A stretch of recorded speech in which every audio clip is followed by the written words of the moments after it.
Ever think about like where your phone is made or your laptop or TV, Yeah. maybe even some of your clothes? Chances are a lot of it traces back to China, Right. which makes what we're diving into today pretty important. For sure. Their stock markets have taken a hit. Yeah. A massive hit. Big time. We're talking a $6.5 trillion drop since 2021. Wow. That's like wiping out the entire value of Japan's stock market. It's incredible. Poof. Gone. Just like that. Yeah, it really shows you the size of the situation. Right. And how it reflects a growing lack of confidence in China's economic future. Yeah. And that's what we'll unpack today. Okay. Using a recent Forbes opinion piece as our guide. Perfect. It's a pretty scathing critique of President Xi Jinping's policies and their role in this downturn. Interesting. What's important for you to know is just how interconnected the global economy really is. What happens in China doesn't stay in China. It makes sense. It affects all of us. So let's unpack this Forbes piece. The author doesn't hold back, No, they don't. saying Xi Jinping's policies are a big part of the problem. They point specifically to the strict COVID-19 lockdowns, Yeah. the crackdown on tech companies, Right. and the slow response to the property market crisis as key factors driving the stock market decline. So starting with those lockdowns. Yeah. Remember when entire cities in China were locked down? I do. Sometimes for months at a time. It was wild. While effective for containing the virus early on. Yeah. The article argues that this ultimately disrupted global supply chains and hurt consumer spending. Right. Everyone was stuck at home. Exactly. Nobody was buying anything. And then there's the crackdown on tech giants like Alibaba, while possibly aimed at preventing monopolies. Okay. It created a lot of uncertainty, Yeah. making investors nervous about putting their money into Chinese tech. It's risky. Very much so. Right. And then there's this ongoing debate. Oh, yeah. Does China need more economic stimulus or deeper structural reforms? The big question. The Forbes article leans heavily towards reforms. They do. They argue that simply injecting cash into the economy for a quick boost won't fix the underlying issues. Right. What Xi Jinping really needs to focus on is creating an economy that's more market-driven, Yeah. where innovation and private businesses thrive, Exactly. not just state-controlled companies. It's a call for long-term solutions Okay. over short-term fixes. I see. Think of it like this. Okay. Imagine your car keeps breaking down. You could keep patching it up, Right. but eventually you need to address the root cause to truly fix the problem.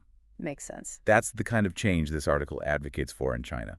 Address the root of the issue. Exactly. Now, this is where things get really interesting. Okay, I'm listening. The article brings up Xi's Made in China 2025 plan. It was this huge initiative launched in 2015 aimed at turning China into a tech powerhouse. Ambitious. Very. What were they hoping to achieve? They wanted to dominate things like robotics, artificial intelligence, Okay. renewable energy, you name it. A lot on their plate. It was a bold vision. For sure. China wanted to move beyond being the world's factory Right. and become a leader in cutting-edge tech. Makes sense. However, the plan seems to have lost steam after the 2015 Chinese stock market crash. No, really? The article argues that this is when the government essentially reverted to more traditional, state-driven economic tactics. Interesting. Instead of fostering innovation and allowing private businesses to flourish, they seem to double down on control. So the opposite approach. So what exactly are these structural changes China needs to make? Yeah. The article gets pretty specific. Let's hear it. One key area is leveling the playing field for private businesses. Right. This means reducing the power of state-owned enterprises and creating a more competitive environment where innovation can thrive. I see. Imagine a race where some runners are given a huge head start. Okay. It's hardly fair, right? No, not at all. That's what it's like for private businesses trying to compete with massive state-owned companies in China. Interesting analogy.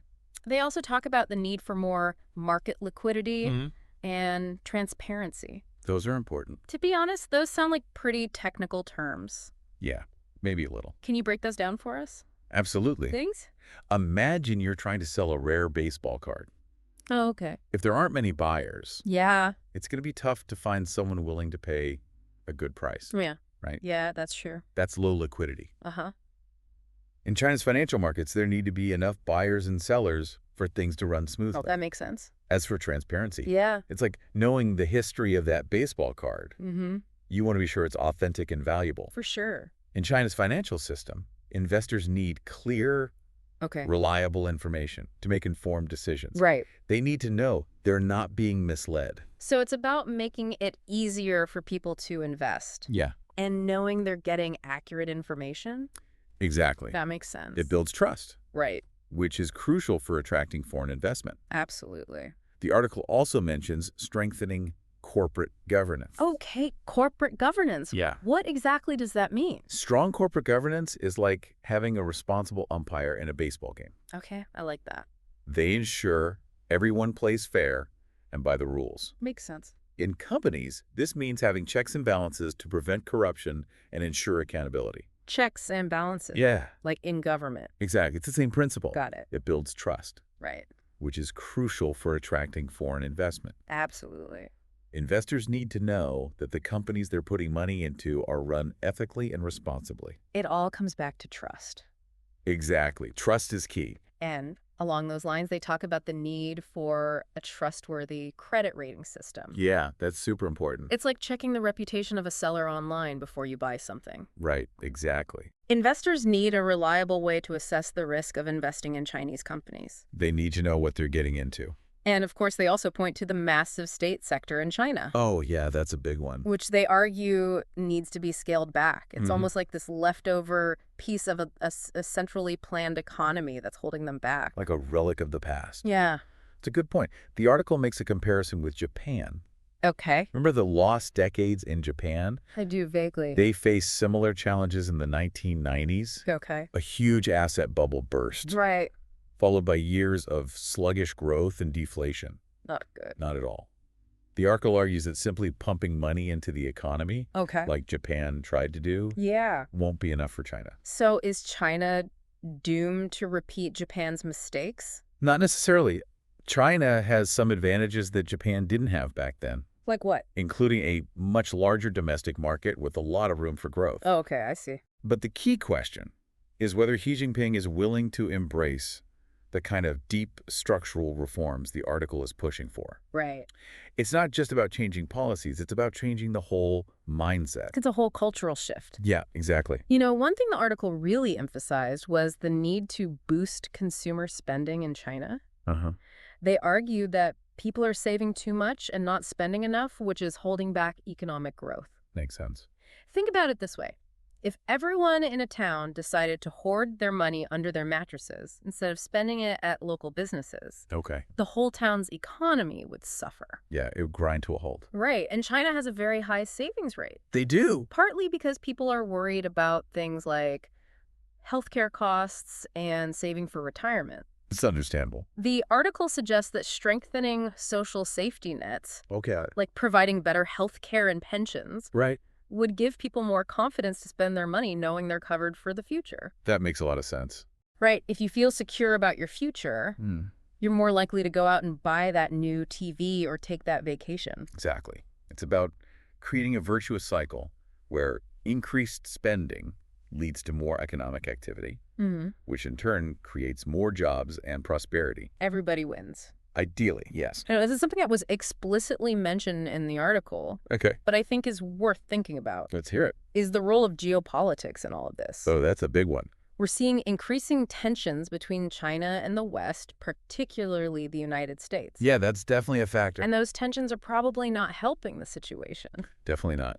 Those geopolitical tensions add another layer of complexity. How so? Well, think about it. Trade wars, sanctions, restrictions on technology transfer. Yeah. All of these things can negatively impact investment, disrupt global supply chains, and ultimately hurt economic growth. It's like a constant headwind. Exactly. Yes. It's another factor that can make it even harder for China to get back on track. So it's not just internal challenges they're facing. No, it's a mix of internal and external pressures. It's like trying to fix a car while someone keeps throwing wrenches into the engine. A very apt analogy. And it highlights how interconnected we all are in today's globalized world. It does. What happens in one part of the world can have ripple effects across the globe. Exactly. It's a butterfly effect. Okay, let's zoom out a bit and connect this back to you, the listener. Okay, sounds good.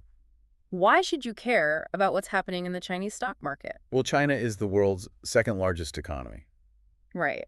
What happens there has a huge impact on the global economy, which ultimately affects all of us A slowdown in China can influence everything, Give us some examples. from the price of the gas you put in your car Okay. to the availability of the products you buy online. So it's not just some abstract financial thing. No, it has real-world consequences. It's a reminder that we're all part of this intricate global web, whether we realize it or not. We're all interconnected. And this article is essentially raising a red flag. It is. Saying that if China doesn't address these fundamental issues, they risk a long period of economic stagnation. It's a warning we should heed. And that stagnation wouldn't just impact China. No, definitely not. It could ripple out and affect the global economy as a whole. Exactly. Imagine a major engine of the global economy sputtering and slowing down. Not a pretty picture. Not at all. It would inevitably have consequences for everyone. This reminds me of that line from the poet John Donne. What's that? No man is an island. That's a good one. We're all interconnected, and what happens in one part of the world affects us all. It's a global village. The article also draws some interesting parallels between China's current situation and Japan's lost decades. Yeah, they do. And one key lesson from Japan's experience is that relying on short-term stimulus measures alone isn't enough. Right. It's like putting a Band-Aid on a broken leg. They essentially tried to spend their way out of trouble, but it didn't address the underlying structural issues holding back their economy. They needed more than just a quick fix. So what does the article suggest China should do differently? Well, they argue that China needs to shift gears. Okay. While President Xi Jinping has consolidated power and strengthened the role of the state, the article contends that this approach has stifled the private sector in innovation. It's like they've put the economy in a cage and now it's time to let it fly free. That's a great way to put it. So less government control, more freedom for businesses to innovate and grow. Exactly. The article advocates for a more open, transparent, and market-oriented approach. To unlock China's true economic potential. Precisely. But it also acknowledges that making those changes won't be easy. Of course, not reforming China's economy means navigating a complex web of political and economic realities. It's a tough challenge. It is. It's like trying to untangle a giant knot. So what does all of this mean for the listener? Well, the takeaway is that China's economic journey is far from over. It's a story that's still unfolding. And it's a story that has the potential to impact all of us. Understanding the complexities of China's economic challenges, the potential solutions, and the global implications is crucial for anyone who wants to navigate the ever-changing landscape of the world economy. So we need to pay attention. We do. It's in our best interest to stay informed. Sounds like China is facing a real crossroads. Yeah, they've got some tough decisions to make. Stick with the current path or make some serious changes to try and revitalize their economy.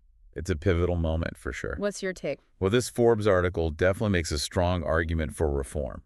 Okay. It underlines just how crucial the decisions made by Xi Jinping and his government will be. Right. Not only for China, but for the world economy as a whole. And it's not just about hitting certain economic growth numbers, right? No, it's not. The article also talks about strengthening those social safety nets. Yeah, like better healthcare and pensions. Right. That feels more like a social issue than a purely economic one.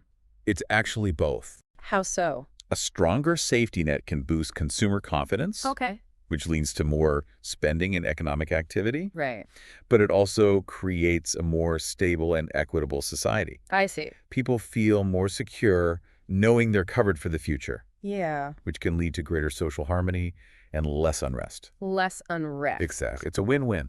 So economics isn't just about abstract numbers on a spreadsheet. It's not. It's really about people's lives and livelihoods. It is. It's about how those numbers translate into real-world outcomes for people. And how those outcomes can impact social stability. Exactly. This article brings that human element to the forefront and highlights how interconnected we all are. Right. It's not just about what's happening within China's borders. It's about the ripple effects that can be felt across the globe. After this deep dive into China's market woes, what's the key takeaway you want to leave our listener with? I think the main takeaway is that China's economic future is uncertain, and that uncertainty has the potential to impact us all, whether you're an investor trying to make sense of global markets or just someone who cares about the state of the world. Right. Understanding these challenges is important. This Forbes article definitely gives us a lot to chew on. It does. It raises tough questions about the sustainability of China's economic model. Yeah, and whether their leadership is truly committed to making the necessary reforms. The big question, the one hanging over everything else, is this. Yeah. Will Xi Jinping rise to the challenge? That's the million-dollar question. Will he implement those reforms the article suggests to try and revitalize China's economy? It remains to be seen. Or will we see their stock market continue to struggle? Potentially impacting financial stability worldwide. It's a lot to think about. It's a complex situation with far-reaching implications. Well, that's a great point to end on. I think so. So there you have it. Our deep dive into China's economic challenges. And the debate over its future. Thanks for joining us. Keep exploring, keep learning, and we'll catch you on the next deep dive on the